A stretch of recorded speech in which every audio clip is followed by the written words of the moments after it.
So today we are going to be talking about rock bottom and the importance of being able to navigate our own terrain. I haven't done a video in a while simply because I've been crazy busy. I've been at work maybe like 90% of the time. I took a few days off for vacation, and then I had a location change, and things have just kind of been coming at me like at once, and I just haven't had a chance to actually sit down and you know, work on a video. And the few times that I have, well, things didn't go very well. I had this whole unboxing video planned, and then Bubble stepped on the keyboard, stopped recording for a few minutes, and then, it's like I didn't want to have to go and pretend that the box was still unopened when it was very clearly open. And the video just needed a lot of editing, and it's going to take a while for me to even figure out how to do that, simply because I am very bad with digital technology, and I never had to learn how to do any of that stuff before. So meanwhile, I teach myself. I kind of had a few other ideas. I wanted to do a video on procrastination, but of course I procrastinated myself out of it. And I started the video earlier, like maybe like 20 minutes ago, and I kind of had like an issue where I got halfway through the video and I was just like, oh no, this isn't what I'm talking about. I'm talking about a whole different subject. Mainly because this one and the last one are unscripted. For the past few ones, they were scripted. I kind of ventured off very far from the script in my own nervousness, but at least I had some reference point. This one didn't, simply because I was like sitting down here watching like random YouTube videos about stuff, and then I just decided, hey, I'm gonna make a video today. I have the day off and I'm feeling pretty good, so here we are. So rock bottom. I know, not very positive, is it? Um, we're all kind of born with these maps, right? Bear with me. This is yet another of my very bad analogies, but we're just gonna go with it because, yes, why not? We're all born with these little maps, and these maps are filled with, mountains and rivers and all these great things, and they have like this little endpoint marked with a huge red X. And we're born and we're told you're gonna go that way. And here are the different paths that you can take. And we choose a path, or a path is chosen for us, depending on your view or whatever. And we start walking down that way. And for some of us, it's just like an easy little hike. For the rest of us, it's kind of like, oh, well, I know I gotta get to that mountain, but look over there. These are some interesting looking rocks. I'm gonna go to those rocks and I'm gonna trip on them simply because I can. So we go and we trip on those rocks, and then we see a street sign and it's like, well, hey, you gotta go that way. And we're just like, yeah, we are. But for now, we're gonna go this way and we're gonna see where that takes us. And of course, it takes us to some like random swampland and we almost drown, but hey, that happens sometimes. And we all get there at our own pace, and once we do get to the mountain, we kind of realize that that mountain isn't an endpoint, because we find another map there, and that map leads us to yet another mountain that we have to climb. And you see, all the mountains that we're facing, I know that I'm getting lazy just thinking about it. I'm thinking, oh god, climbing mountains, I just want to take a nap. But no one likes the idea of having to face all the challenges that you'll encounter on the way to your destination, because who wants challenges? We just want like a nice pleasant little walk. Stress is this demonic horrible thing and stuff, and we don't want to deal with it. We don't want to be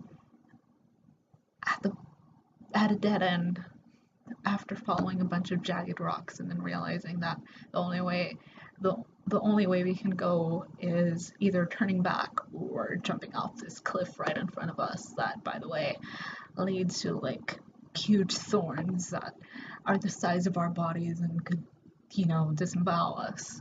No one wants to think about that. But sometimes, okay, I need to take a breath. Sometimes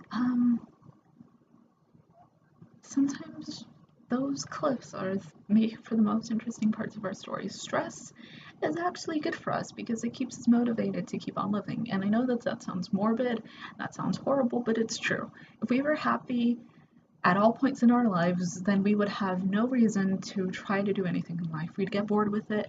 Our minds can only handle so much happiness before we like go crazy and start trying to find a new challenge to overcome, simply because, our brains are kind of like wired to hunt and to think about survival. And when we're not immediately concerned with our survival, then we're immediately seeking something to keep us going, something to keep us hunting, something to keep us seeking.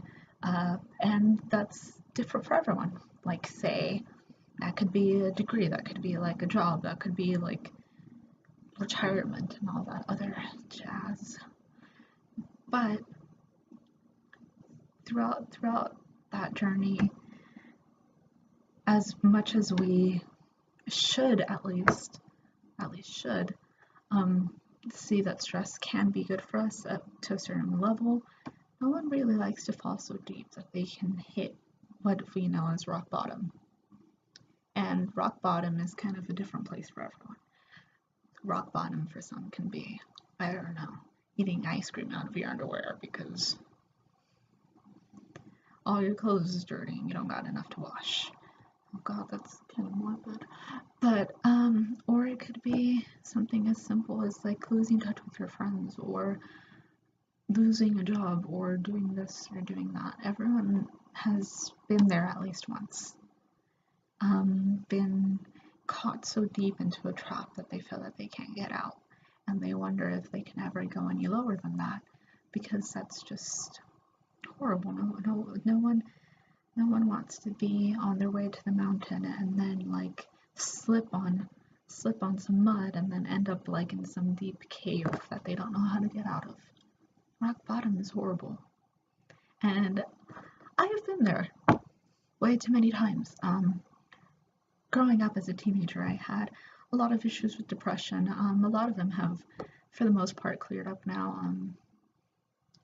Or at least I've gotten slightly better at managing them, and now it's just like anxiety, which I can't say is any better, but it's not as severe as it used to be. So I know what rock bottom is like, and I've been there plenty of times, and I've seen people there. I've seen adults there, family members, and people that I know and stuff, and no one really likes being there. It's kind of like a shitty place to be, honestly.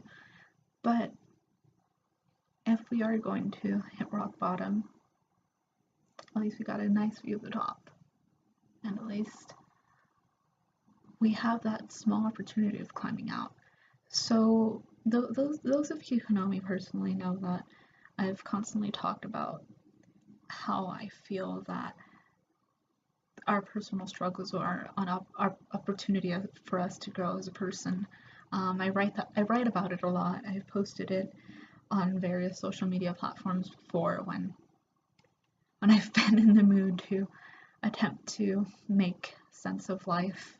And I truly believe that the worst moments in our lives serve to teach us something about ourselves. They serve to make us look at our weaknesses and see us at our most vulnerable so that we know that we are not immune to flaws. They serve to teach us how to get past those things, and whenever we make it out, whenever we climb out of that cave, whenever we get back on our feet after hitting rock bottom, whenever we even have a problem, something simple, and we solve it, we learn about our strength, and we learn about our ability to cope, and we learn what helps us cope. And in the end, those are our tools that help us keep going on this map of life. You might learn after hitting rock bottom once that venting to someone can keep you from having your emotions spill out at inappropriate times or something. You might learn that a healthier diet or some exercise or antidepressants or stuff. You might learn what helps you cope and what keeps you going and what makes you want to go take another few steps and what makes you feel like there is another mountain that you actually want to climb, or or just you just might learn what makes you you, because we're not just a summation of our flaws, but we're also not just a summation of our positive qualities, or a summation of our good moments and our bad moments, and how we react when we feel emotional, and what makes us feel emotional in the first place. And we are complex human beings, each and every one of us, and we are all great, and we all have our unique qualities and stuff. But what works for someone might not work for anyone else, and this is very important to keep in mind. I remember when I was a teenager, I very much tried meditation. I know I'll probably get a few people disagreeing with this, but meditation personally did not help me at all. I tried to meditate every day, at least like twice a day for a while. Then I would either go up or down, depending on whether I thought it might work. And that just wasn't working for me. In the end, I found other things that helped me cope with things. And I'd like to say that I'm in a healthier place now. And but I do know that meditation has helped a lot of other people.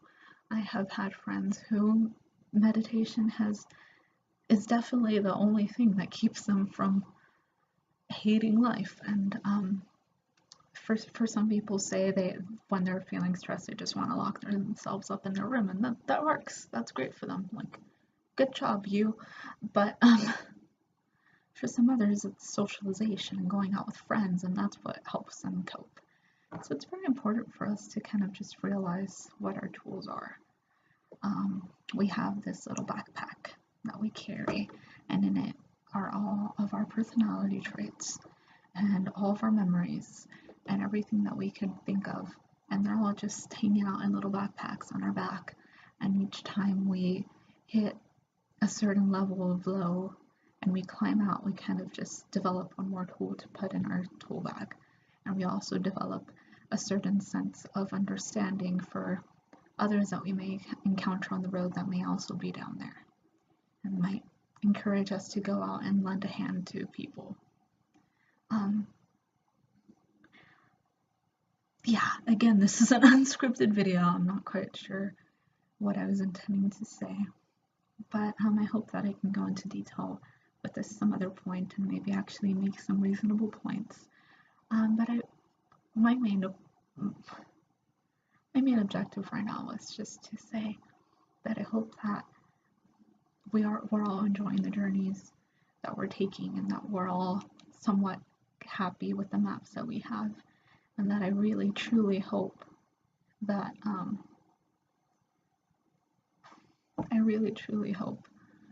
we are having a great time, and that we are exploring the different terrains, and we are learning how to navigate through those terrains, and we are learning how to swim through the deep waters that carry us, and how to walk through the trees and stare in awe. And I hope that we can swim, and I hope that we can fly over the cloudy expanses that border our islands. And I just truly hope that we can learn how to navigate our maps, and we can learn how to reach our mountains and how to set our sights on other mountains. And I truly just hope that we can help each other out and realize that we're all just trying to get to our own destination. And those destinations are slightly different for everyone. And the way that we get there is, again, slightly different for everyone. And I just hope that we can, I just hope that we can find the glory in our maps. Because each and every map is hand-drawn and beautiful and inked out very beautifully on this wonderful manuscript. And we add places as we get places, and it expands. And I just hope I realize how beautiful and unique each and every one of them is.